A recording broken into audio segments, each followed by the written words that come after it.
এই দেখুন সঞ্জয়কে ঘরে নিয়ে এসেছি, নিয়ে আসার সঙ্গে সঙ্গে এই যে আলুটা কাটতে বসে গেছে। এভাবে আমি আলুটা কাটলে আর কাটতে পারবো? হলো না, এক পিস কেটেছে, কাটার পরে এটা যেই ধরেছে আলুগুলো খুব পিছলা হয়, হাত থেকে সরে গেছে। এই যে বড় আলু হয় না, এই যে মাটির নিচে হয়, এই বড় আলু খাবো বলে ট্যাংরা মাছ খুঁজতে গেছিলাম। তো খুঁজতে খুঁজতে সে 1 নম্বর গেট গেলাম, গিয়ে ওখান থেকে নিয়ে এসেছি। আর যেই নিয়ে এসে ঘরে বসিয়েছি পাউরুটিটা খেয়েছে, খাওয়ার পরে দেখুন বসে গেছে বটিতে।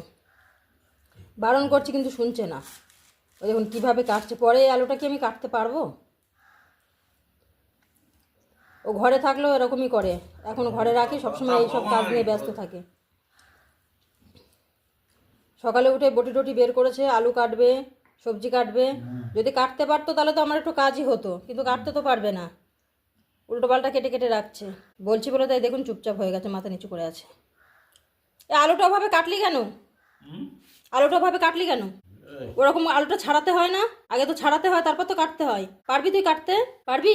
হাত কেটে যাবে। আগে বটিতে বসতো না, এখন দেখুন বটিতে বসে যায়। সারাদিন ঘরে আমার সঙ্গে সঙ্গে এরকম জ্বালাতন করবে, পুরো পিছন পিছন থাকবে, যেটা আমি ধরবো সেটাও ধরবে, এরকম উল্টোপাল্টা কাজ করবে আর আমার জ্বালাতন। কত বড় একটা মানুষ ঘরে একা একা কি করবে, তাই এই করে। কাজ থাকলে মানুষ কাজ করে, কাজ না থাকলে কি করবে, আমার সঙ্গে সঙ্গে ওরকমই করে।